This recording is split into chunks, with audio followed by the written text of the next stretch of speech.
Hello, everyone, and welcome back.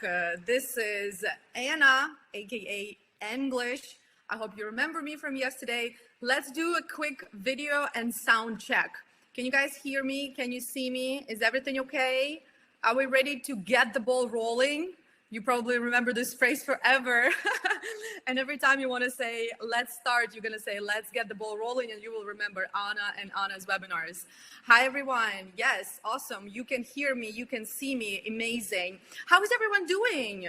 Is everything okay? I mean, as far as it can be, hopefully everyone is rock and rolling and everyone is excited to practice English with me. So today we have day 2 and we're focusing on how to improve your English for IT in just 6 weeks. And I would like to right away, I don't want to waste time because again, I have a lot of information to share with you. So get ready for that, okay? So the agenda for today is at the very beginning of the webinar, I'm going to give you another vocabulary lesson. This is one of my favorite. I have chosen really cool phrases to teach you. So top 7 phrases for chatting in IT or in tech. You already know the difference between IT and tech. Now, then I will tell you my story and how I got a job in tech without prior technical experience. I think this story can be very motivational and knowledgeable for a lot of you, especially those who are doubting, who are doubting themselves. Also, I will share with you the resources where you can improve your IT knowledge absolutely for free. Then remember, the first part of our webinar, you will have Anna Robbins. I know, guys. This is something that I can do very well. So the first part of the webinar is going to be the part where I will share with you how you should do things in order to be successful in your English, okay, and your IT career. So please, Anna Robbins will be first, then we will have Anna the teacher. I will teach you grammar and I will share, oh my God, this is valuable. Again, guys, I will share with you my personal chatting, my personal emails, and I will take these emails as a case study and I will show you what you should do and what you shouldn't do. So grammar is going to be the second part of our webinar. So please stay till the end. And of course, we will work on mistakes. I will show you how to correct common mistakes that every tech professionals make. Also, I would like to thank you. I saw how active you are doing the tasks. So just a friendly reminder, if you stay active during these 3 days, during the webinars, and also if you do all the tasks that I am sharing with you in the chat, you will get my webinar that will help you prepare for a job interview in English, absolutely for free. Make sure you do all the tasks. Also, if you do all the tasks, you will get a list of phrases that I personally put together, the phrases that you need in communication at the workplace. Okay, so this is one of a kind word list. You won't find it anywhere. This is my baby. Okay, alrighty, guys. So I'm ready to start, and like I promised, at the beginning of our today's webinar, a little bit of education, then Anna Robbins, then again education. So this is the roadmap. This is the agenda for today. Okay, so top 7 phrases that you need for chatting in tech. And now I need your involvement, okay? Because this is learning and I want you to practice right away. Phrase number 1, let's wrap up. You already know a cool phrase that I have taught you. Let's get the ball rolling, meaning let's start something. So for example, at the beginning of the meeting, you may say, let's get the ball rolling, guys. Or at the beginning of the webinar, let's get the ball rolling. But then when you come to the end of the meeting or some event, you can say, let's wrap up. So to wrap something up means to finish. Again, very popular phrasal verb that is widely used in the tech communication. Phrase number 2, so write it down for yourself. Remember, by the way, guys, how many of you started the started the vocabulary list in their notes, in their phones? Please share in the chat. How many of you have the the notepad, right, with the vocabulary list, like I asked you to do it during the first webinar? So this is the phrase to go in your word list, in your notes, in your phone. Okay. Number 2, LMK, that stands for let me know when you want to touch base. Okay, so this sentence has 2 useful phrases. Okay, phrase number 1, LMK. LMK is an acronym. An acronym, this is when you have a phrase and you use the first letter of the phrase and you create an acronym. So LMK is an acronym and it stands for let me know. So this phrase is frequently used in written communication, in emails and in chatting. Instead of telling people, tell me when you want to touch base, you say, let me know when you want to touch base. This is business communication, guys, okay? And what is touch base? Touch base, or touch base, I don't know. So it has nothing to do with touching anyone. Touch base means to contact. So let me know when you want to get in contact. So to touch base with someone, to get in contact with someone. Phrase number 3, hit me up when you're ready. So hit me up, again, hit me up doesn't have anything to do with hitting someone or something. Hit me up is a slang phrase for text me or contact me again, right? So hit me up, text me when you're ready, or send me a message. So hit me up is slang for send me a message. Again, hit me up is a phrase that you will use for chatting, but not for emails, okay? Let me know, touch base can be used in emails. Wrap up can be used in emails. Hit me up is for chatting. Number 4 can also be used in emails, and it's actually an email phrase. Let's circle back on that later. Circle back means let's return to this topic. Let's return to this conversation later, right? So let's circle back on that later. Let's get in touch. Let's get in contact about this matter later. How are you doing, guys? Are you learning with me? Are you writing things down? Please let me know. Okay, I see that you are involved and you are writing things down in your notes on your phone. Okay, number 5, and this phrase I use a lot as a leader. As you know, I have a team, English for IT at English for IT, and a lot of times when there is some issue, when we have an issue and when one of the team members who is not responsible for this issue comes to help us, I'm going to tell them, thanks for stepping up. It's like, thanks for showing initiative and thanks for your help. Yeah, so thanks for stepping up. It's like, thanks for showing initiative and help in resolving some matter. Okay, so if you're a manager, if you're a leader, this is the phrase that you should use very often when you talk to your team and when you resolve some difficult situation and when someone really helped to resolve this. Number 6, I'm reaching out to set up a time to talk. Again, this is a perfect phrase for your email, and I would like you to remember this phrase as it is. By the way, guys, if you want, you can just take a screenshot of this page right now and share this page on Instagram or Facebook with your friends, letting them know and helping them improve English. Don't forget to tag me, please. And if you haven't followed me on Instagram, make sure you do this. I will share the link in the chat actually right now. Right, let's be nice and let's share with other people. I'm pretty sure your friends need to improve English just like you need to improve, but maybe they don't know about me and these words. So let's help them improve the words. You will see the link to my Instagram page in the chat. But anyway, phrase number 6 is a perfect phrase for your emails. I'm reaching out. It means that I am writing to you. Instead of saying I am writing to you, I am contacting you. Again, reach out. It means when you are contacting someone. I'm reaching out to you to set up a time to talk. Set up a time. It's to schedule a time. It's another synonym to say to schedule a time. Set up a time to talk. Pay attention that it's a fixed phrase, and pay attention that you use article a before time, which is very unusual because time can be used as uncountable, but this is a fixed phrase, and when you have fixed phrase, you don't change any words in this phrase. So set up a time, schedule a time to talk. And finally, phrase number 7, and now I want to ask you guys, should we give it a shot? What do you think give it a shot means? Your ideas, please drop them in the chat. Give it a shot. What does it mean? Come on, ski. Come on, ski. This is not a real word. I made it up myself.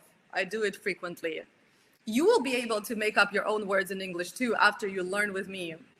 Give it a shot. It means give it a try. Yeah, try something. Yeah. Should we give it a shot? Should we try it? Let's say that you are brainstorming a solution to a task as a developer. You do it very frequently.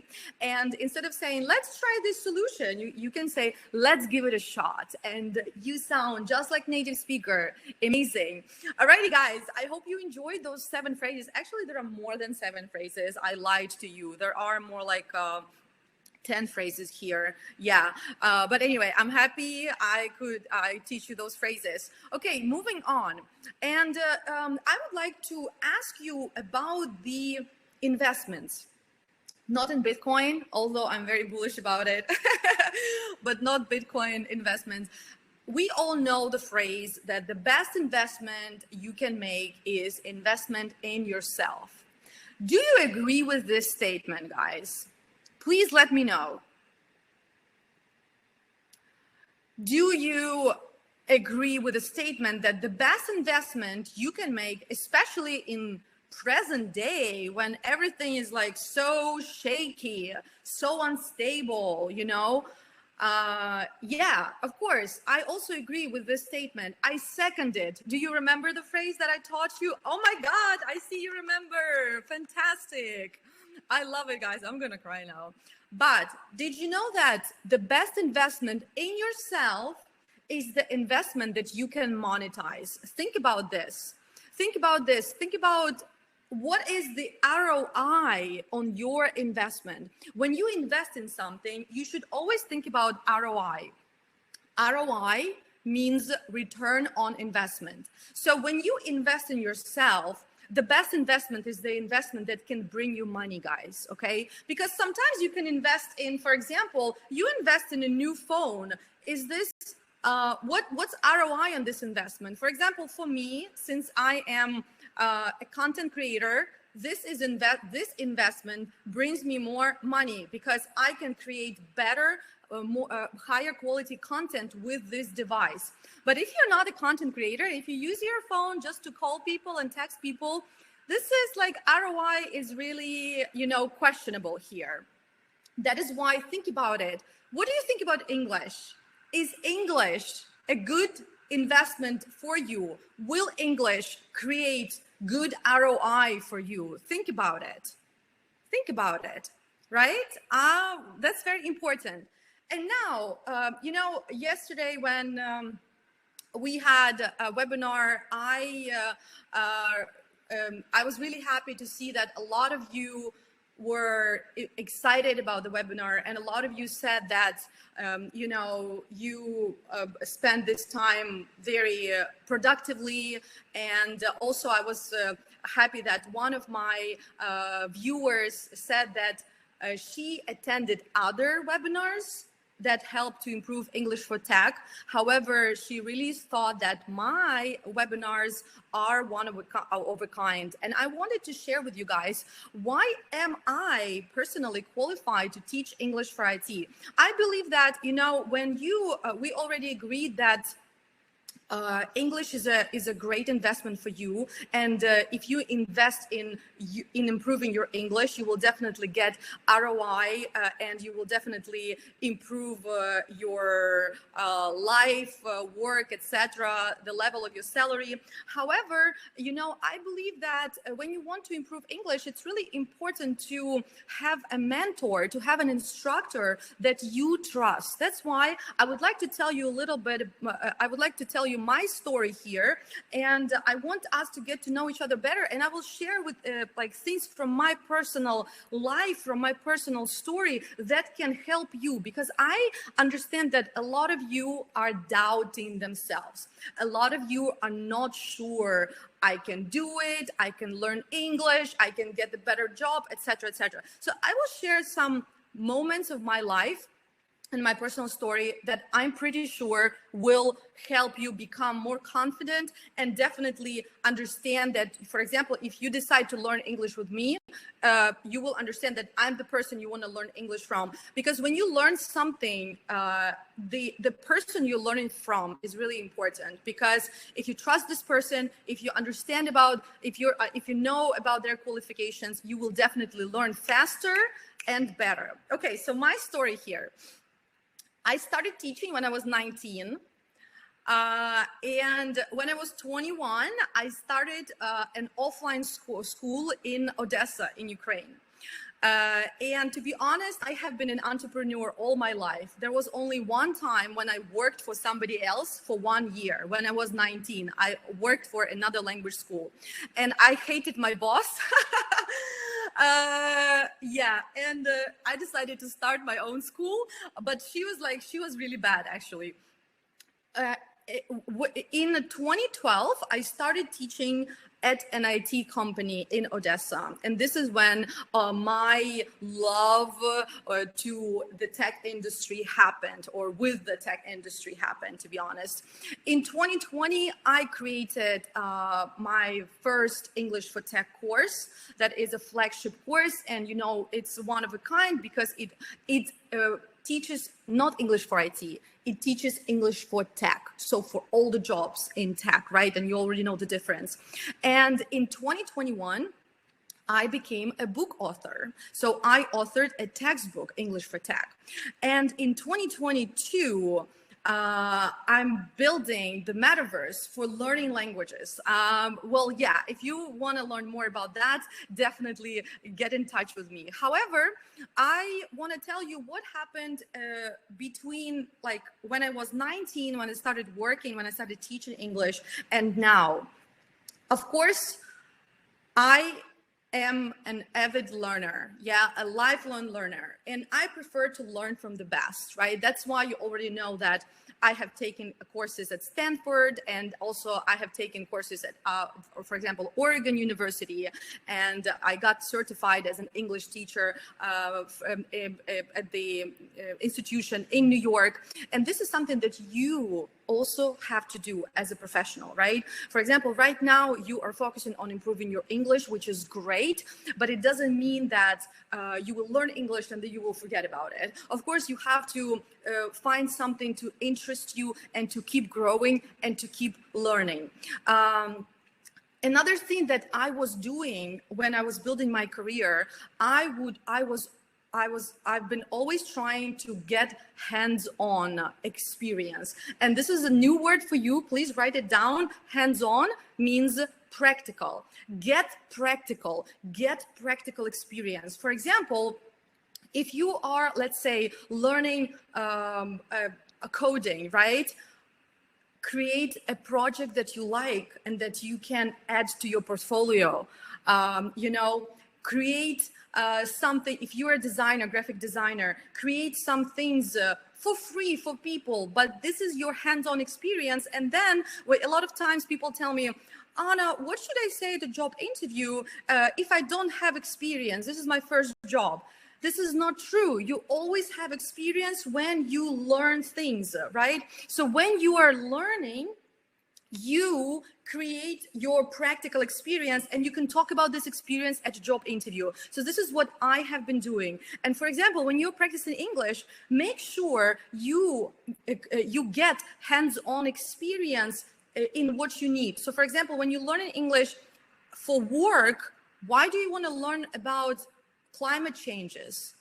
You have to practice job interview questions when you learn English, because this is what you need to use your English for, right? Also, guys, for me in my career, sharing means caring. That is why I love what I do right now. As you can probably tell, I'm not lying. I love sharing with my audience. I do a lot of sharing for free. You know, speaking at conferences, webinars, etc. This is what I love doing, and I believe that if you have knowledge and you share your knowledge, this is something that will always make you grow. So for example, if you are not a beginner in IT, if you are a seasoned professional, and this is a new word for you guys, seasoned professional means experienced professional. So instead of saying, I'm an experienced developer, you can say, I'm a seasoned developer, like seasons, spring, winter, summer. Right. So if you're a seasoned professional, share your knowledge with juniors, be be a mentor for them. And you know what? Companies will see your soft skill. Remember, I told you that soft skill will help you, like high level of soft skills will help you get a better career. I will talk more about soft skills on day 3. However, sharing with your peers and sharing with people who are juniors will definitely show your leadership skills and will definitely help you to nail a better job. So sharing means caring, and sharing means growing as well. Now, learning from the best, like I said, learn from institutions that are world famous. Of course, learn from Anna, where I learn who and what I learned from. I love going to attending conferences and meetups. I've been to TechCrunch, I've been to in San Francisco and Berlin, I've been to product management conferences in London. So technically, what makes me qualified to teach English for IT? When I started teaching English for IT, I knew nothing about IT, but I have invested so much time and effort and of course resources and money to learn about IT so that I can create the best product for my people who need to improve English for IT. That is why I believe I'm pretty qualified for that. Now, English will open opportunities for you to learn from the best, because you see, I was able to become a tech professional while being just a simple English teacher, because I spoke English and I knew, like, I could speak English, I could write in English, I could read in English, I could listen in English. That's why I was able to receive information from firsthand. You remember this phrase from yesterday? Firsthand, from the first source. And that's why I was ahead of the game. That's another idiom for you. Write it down. Oh my God, I'm like sending all those idioms to you. Ahead of the game, right? I was ahead of the game because I could speak English and I could find information that other people couldn't. And this is how I found information about Google Learning Center. While I was in New York, I found information that at Google's office, they had courses, free courses, that for digital professions and soft skills. And I was like, okay, while I am traveling, I'm going to learn things. That is why, guys, if you are now in a foreign country, I did the same thing in Berlin, actually. When I traveled to Berlin several times for like 2 weeks, you know, I always combined tourism, pleasure, and work. I attended meetups, you know, and these meetups were educational on tech. That is why I would like you to write down for you those links where you can learn about digital and about technology. Grow.google. Then General Assembly. General Assembly, it's a worldwide organization. They also offer free courses. This is a very popular organization in the United States and also in Europe. And again, if you want to upgrade your tech skills, if you want to learn tech, if you're just a beginner, go to generalassembly.ly. And of course, even Stanford University offers free online courses on technology. Of course, you don't need anything but good level of English to learn from the best and to learn with the best.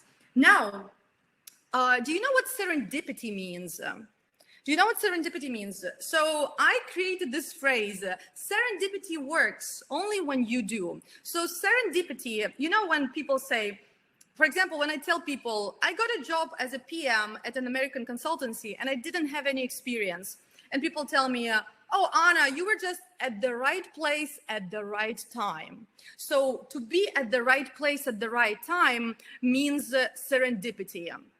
But guys, serendipity, I agree, serendipity is a really cool thing. And serendipity does happen in our lives. But in order for it to happen in our lives, you have to move your booty, right? You have to do things, you have to act. This picture I took at Twitter office, and it was back in 2016. This is when I was invited to work as a PM for an American consultancy. And you know why they hired me? They hired me because of my English and soft skills. They didn't care I didn't work with DevOps technology before, because this company was providing mostly DevOps services and cloud services. They didn't care about this. What they cared about, that I could communicate with clients and be the middleman between the client and the development team. What they cared about is my level of soft skills. You know, my boss told me, Anna, we want you because you are one of us, one of Americans. And the reason why he said that, because I asked him, what do you mean I'm one of you? And he goes, you understand how to talk to us, and you understand what we say, you know, and we understand, you understand how to communicate. And if there is a problem, you can resolve it. And you guys, you know, when you think about that, this is so true. And, you know, I was able to learn about DevOps and about cloud in a few months. It wasn't a big problem for you. However, the challenge to communicate, is definitely bigger than the challenge to learn hard skills. That is why focus on improving your English and focus on improving your soft skills. And remember, day 3, we're going to focus on soft skills. So I will tell you more what you need to improve in order to scale your soft skills and get better jobs. So if I could do it, you can do it too. And serendipity is created, guys, when you start acting. So for example, the way I met the founder of that company was when I agreed to do a translation job that didn't bring me any money. I just did it because this guy, my student, asked me to do it, and I was like, okay, I'm going to help him. And this is how he introduced me to his boss. And then I met the boss, and we started talking. He was like, Anna, I want you to come on board and work with us, you know? And to be honest, this is what you should do. Start acting, start doing things. If you happen to be here at this webinar, there is a reason for this, okay? So stay till the end, try to figure out where serendipity will take you, okay? Sounds good. Okay, now I'm wrapping up. You see, I'm wrapping up. I'm finishing. I'm wrapping up my Anna Robbins. Yeah, Tony Robbins.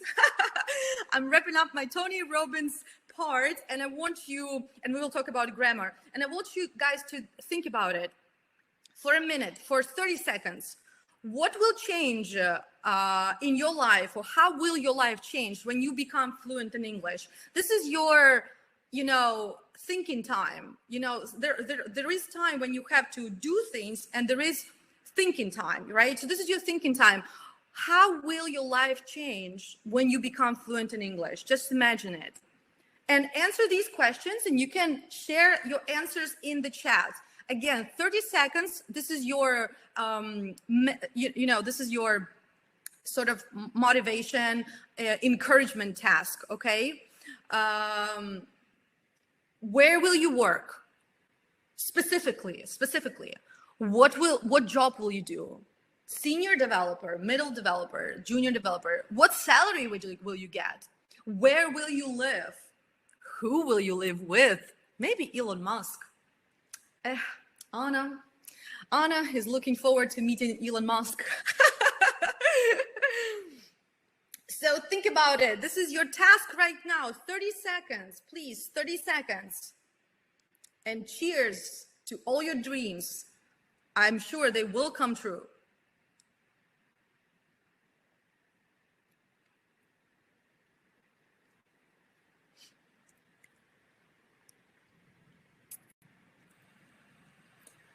Awesome, awesome, great, great. Yeah, guys. Anyway, take a screenshot. Those are coaching questions for you. You can answer them even after the webinar. You can have more time to think about this, these answers. Okay, and the thing is, I also want, while you're answering the question, this is, I wanted to share a success story from one of the students of English at English for IT, when she just started her journey as a software engineer, and she invested in her English, and she was able to pass her job interview in English. That was her goal.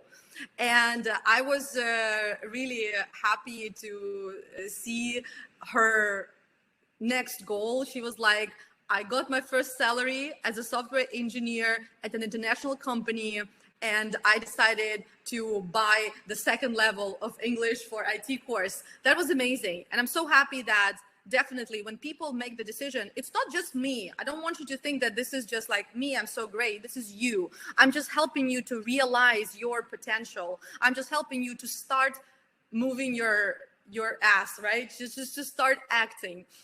That is why please join the team of successful people, and join the team of people who have already practiced vocabulary and pronunciation during day one. And now we're going to focus on practicing grammar, speaking, and writing skills for IT. Now, English for IT grammar. I have a question, you guys. And this is a question, if you already work in IT, you definitely know the answer. What are the three main questions that every tech professional has to be able to answer daily at the workplace? The three questions that they ask you during your daily meetings. What are the three questions? Please tell me. Three questions. Three questions. Three questions that you get asked during your daily meetings as an IT professional. Awesome, awesome. You guys are really good workers. What have you done? What are you working on right now? And what are you going to do next? Yeah, what are you going to work on next? And if you think about these questions, you have to pay attention to three different tenses that are used in these three questions. So number one, what have you done? In this case, you use present perfect because you report results of your work. Also in English, guys, I will give you grammar hack number one. You have to listen to the question really carefully, because the question already contains part of your answer. Usually in English, the tense that is used in the question is going to be used in the answer. That's why, what have you done? You're going to say, I have fixed 3 bugs, or I have reviewed Nick's code, etc., etc. Number two, what are you working on right now? Of course, it's easy. Present continuous, because you talk about your current tasks. Pay attention. Present continuous is used not only when you talk about what you're doing at the moment of speaking. For example, right now, if you ask me, Anna, what are you doing right now? I'm going to say, I'm teaching English to those wonderful people, right? This is right now. However, if you ask people, what are you working on right now? They're not working in front of you, but they are working currently. It's a temporary task in the present. So you use present continuous when you talk about temporary actions in the present, but not at the moment of speaking only. And number three, what are you going to do next? And this is very important, you guys, because a lot of people would ask this question using will. A lot of people say, what will you do next? It's wrong, because will is not used when you talk about plans or intentions. And in this particular case, you are talking about your plans. You're asking, what is your plan next? That's why you need to use, what are you going to do next? To be honest, native speakers use going to more often than will, but English learners, they don't know that will is never used for plans. For example, if you want to ask me about my weekend, what are you going to say? Anna, what will you do next weekend, or what are you going to do next weekend? Please tell me, how are you going to ask me? What are you going to say? What will you do, or what are you going to do? Come on. And yeah, exactly. You're going to say, Anna, what are you going to do next weekend? Because you want to know about my future plans. A lot of people say, what will you do? Ron, and Ron. Okay, so if you want to correct your grammar mistakes, focus on improving those seven those seven those seven grammar tenses, because those tenses you will use in your daily communication in IT. And don't worry about number 8, 9, and 10. They are not used frequently, so don't waste your time. I mean, not waste your time, don't spend your time now until you are perfect with the first 7.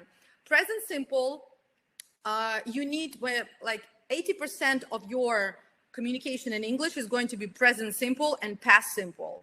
And then the rest 20% is going to be present continuous, present perfect continuous, past continuous, and future, will and going to. But 80% of the time it's present simple and past simple. So why can't you learn it and stop making mistakes? Of course you can. So let's do it.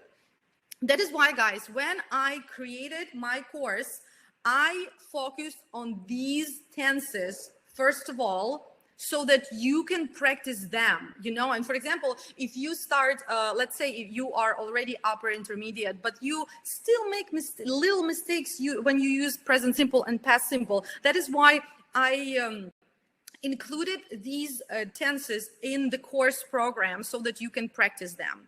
However, you can practice in order to become error free, in order to make your English bug free, I came up with this phrase. You need to practice tenses, but you also need to practice other grammar topics. And let's take a look what grammar topics you need to improve, and I will tell you why you need these particular grammar topics. Grammar tenses you need to improve, to eliminate mistakes. Number 2, passive and active voice.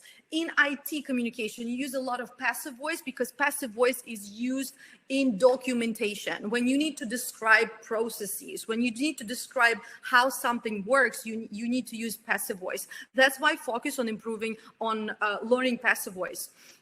You use a lot of comparative and superlative adjectives because, again, when you describe some products, you use adjectives to describe these products. You can say this is a more expensive product than that one, or this will be higher quality than what we developed before, and things like that. So focus on superlative and comparative adjectives. Modal verbs. Of course, you need modal verbs to speak polite English, guys.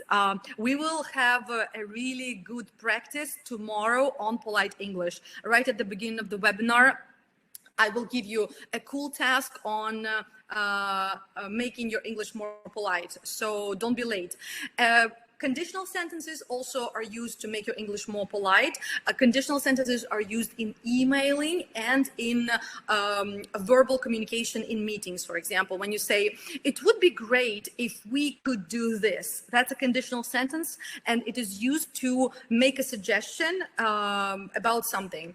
Prepositions and articles. Of course, prepositions, focus on prepositions because prepositions create a lot of mistakes for us. Prepositions in English are different from our native language, and that is why when we use them we make mistakes. And articles, you know, guys, to be honest, one of my biggest problem in English still is articles.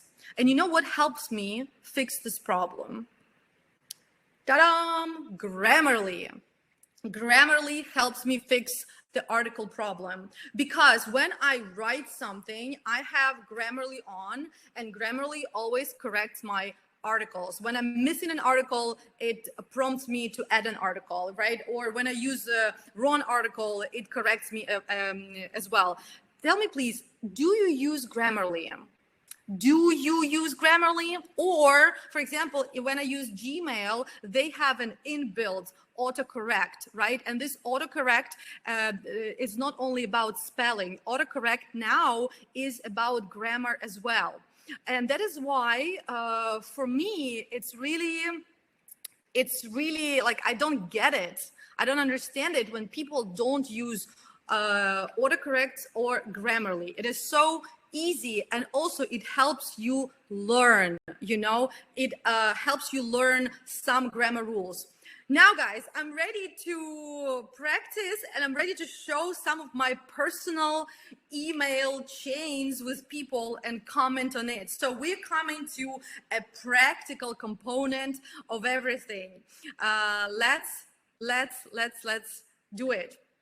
Okay, so I received this email, and as you can see, this is a what is that? The automatic email.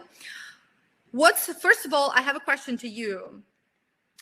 What is the problem? Do you see any problems with this email? Yeah, it's not the Grammarly product placement. By the way, I'm not advertising anyone. I'm just sharing things. Guys, first of all, you need to know something about me. I'm not earning money off of advertisement. I am sharing what I use. So if you follow me, for example, on Instagram, and if you see that I tag someone or something, it's not because I advertise them and they pay me. It's because I use them, and this is my personal recommendation. To be honest, guys, with this email, I was shocked because I couldn't imagine that the person does not have an autocorrect. It does not have an autocorrect when writing an email. It's so easy. However, autocorrect here doesn't work because there is a word vocation, which means a job, a profession. But vocation is vacation. It's VA. Vacation, right? So not good, not good. This is a very common mistake, and I have to confess, I want to be honest with you, there was one time when I made the same mistake, but after that I remembered it forever, and every time now when I want to write a vacation, like holidays, I remember that situation when I embarrassed myself and my American friend was laughing at me. Okay, now let's take a look at this email that I received from a potential partner who was estimating the cost of the project development. And there are a few things that has to be a few things that have to be discussed. What are the things? Again, I'm giving you 30 seconds to share.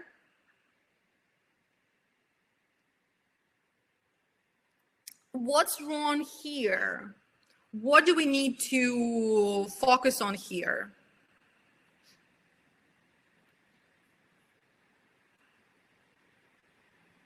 Wow, I feel like we have a lot of learning today. We have a lot of learning today.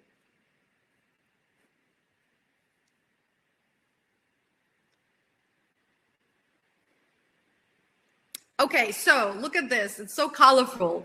Let me comment on it now. First of all, hello, Anna. How are you? This is not, this is incorrect. This is not a greeting for an email. In emails, you don't say, how are you? In emails, you say, I hope this message finds you well, for example, or I hope everything is good on your end. So don't ask, how are you? In your email. Also, the greeting should be hello Anna, comma, and then space. I hope this email finds you well. Stop saying how are you in emails. Nobody does it, okay? However, this person uses really good vocabulary. Just giving you a heads up, and again, write it down in your notes. Give someone a heads up. It means I am informing you. I am letting you know. Again, this is a cool phrase. Just learn it as is. Just giving you a heads up that our estimate is ready. You can say estimate or estimation. Both are correct. And we would be happy to present it to you this week. Exclamation mark. Be careful. Exclamation mark in business communication is not usually acceptable. Exclamation mark is used for Gen Zs, like really young people in emails. However, standard business communication does not recommend using exclamation mark because it is not business language. It is more conversational style language. Now, what time works best for you? Again, I want you to write down this phrase in your vocabulary list, because it's a cool question that you have to memorize. And whenever you need to ask someone about the time to schedule a meeting, you don't need to think about the structure, the grammar, anything. Just use the phrase, what time works best for you? That's it. Kind regards. You see, the person is using a question mark, which shows that his style is more conversational. And then the person says kind regards. Kind regards is a phrase for a very formal business communication. If the person says, if the person is using more conversational style in his communication, why use kind regards? You can just say regards without kind regards, or just say best. You can also say best. Alrighty. Okay, so that's a really interesting case study here. Now, guys, since we are already working on correcting mistakes, I have shared a task with you in the chat yesterday or earlier today, where I asked you to correct mistakes in these sentences. Let's find these mistakes and correct them together now here. Okay, sentence number one. How does the UI look like while uploading an address? The problem here is not how, but what. What does something look like? It's a cliche phrase. And again, a lot of times non-native English speakers translate this phrase from their languages, and that's why they say, how does it look like? But the correct phrase in English is, what does it look like? Yeah. What is something like? So what does the UI look like? Number two, I stopped to check my email twice a day. You have to say, I stopped checking my email twice a day. And the reason why is that stop can be followed by to or ing. However, it changes the meaning. For example, when you say I stopped to do something, it means that you were doing something and then you stopped doing it and you started doing something else. For example, I can say I was driving and I stopped to respond to my email. So I stopped driving, I stopped the car, and I was responding to an email. In this case, I will say I stopped to respond to my email. But in this case, I mean that I stopped, I terminated, I finished, I terminated the action of checking my emails twice a day. So I stopped checking my emails twice a day, and I started checking my emails 3 times a day. Yeah. Okay. Number 3. Thank you. That's a lot more better now. Now, this is a very common mistake, more better. You don't need to say more before better, because better already contains more. Remember, better is irregular adjective. So you say good, better, the best. You don't say more with better. Number 4, send the file and we will take a look. Well, technically, here you don't like there are no grammar mistakes in the sentence. However, I decided to include the sentence so that you can think about the style. Is this a polite request, or are you giving a command? At the workplace, would you give commands to your colleagues and clients, or would you make polite requests? What would you do, guys? Would you order them like, Anna, send me this lesson? No, of course, no. If you tell me, Anna, send me this lesson, I'm going to say, F you. Goodbye. Right. So you have to make this sentence more polite. Could you send the file and we will take a look? Or it would be great if you send a file and we take a look. So we will talk about polite phrases more tomorrow at the beginning of our webinar number 3. So please don't be late and come to webinar number 3. And finally, number 5. I'm interested, what is part-time consuming? Okay, so here I looked through your answers and I don't remember, maybe there are now correct answers, but I don't remember seeing the correct answer to this sentence. So the thing is that I am interested is not a good phrase in this context. Instead of I am interested, consider using I wonder. So every time you want to say, I am interested, how much it costs, or I'm interested whether you're married or not. I'm interested in other things. In English, people don't say I'm interested in, like a lot of you say interested in. No, you say I wonder. I wonder. I wonder what part-time consuming is. I wonder means I'm interested to know, or I'm curious to know. So native speakers say, I wonder. So you can say, I wonder if Anna is married. Or I wonder what part-time consuming is. Also, there is second mistake here. You have to use is at the end of the sentence too. I wonder what part-time consuming is. I wonder what your favorite color is. I wonder how much you earn. I wonder if we will have another great webinar with Anna after the IT English Challenge is over. So use I wonder when you want to say, I'm interested to know something. Alrighty, guys, look, we've corrected so many mistakes. This is great. And finally, guys, to wrap our session up today, I feel that I overloaded you with a lot of information, but also when I was looking through your answers through your messages in our Telegram chat, and just a friendly reminder, I'm sharing tasks for you there so that you can practice. Please use this opportunity. This is your opportunity to kickstart your IT career, to kickstart your learning process, okay? And I've noticed that a lot of you, when thinking about how to improve English speaking and how to improve English writing, and remember, we talked about like being in a meeting with the foreign team, and you are afraid to write even messages in group chats. You are afraid to speak in meetings in English, you know, even though you can speak English. And this all happens because of these top fears that people have. These top fears, they stop you from speaking English fluently and from writing in English fluently. Fear number one is a fear of judgment. Fear number two is fear of mistakes. And fear number three is a fear of time. Let me expand. By the way, that's a good phrase for you. Let me expand. Let me give you more detail. Expand, like expansion, yeah? So let me expand a little bit about each fear. So fear of judgment. This fear stops us from being successful, not only when we learn English, but in life in general.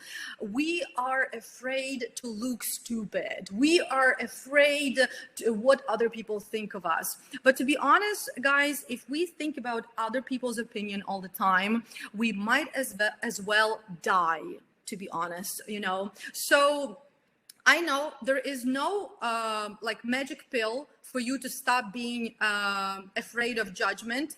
However, when you make a decision, I don't care about what other people think. I don't care about my what other people think when I speak English or when I write in English. And when you make this decision and you start making little steps towards this goal, this fear of judgment will disappear. You know, this is all like you need to first make a decision. Now, the fear of mistakes is actually connected to the fear of judgment because we are afraid to be judged because we make mistakes. But actually, guys, you should want to make mistakes, because if you make mistakes, it means you're doing something. If you speak and okay, so like if you don't say anything, if you don't speak, you don't write in English, you don't make mistakes, but are you progressing? I don't think so. But if you say something, if you write something in English, and even if you make a mistake, at least you are doing something and you can learn from your mistakes, because sooner or later you will start noticing your mistakes and you will be able to correct your mistakes. And this is amazing. This is how you improve your English. And especially, for example, let's say when you are taking a course, when you have a mentor, and the more you can produce, the more you produce, and I mean the more you speak, the more you write, the more mistakes you make, the more feedback you can receive from your mentor on your mistakes. So this is very important. That is why one of the biggest mistake that people make when they take English courses, they are really passive. And that's why if you're not active in our Telegram chat, if you're not doing the task, you are missing on the opportunity to say goodbye. Remember, get rid of your fear of mistakes and your fear of judgment,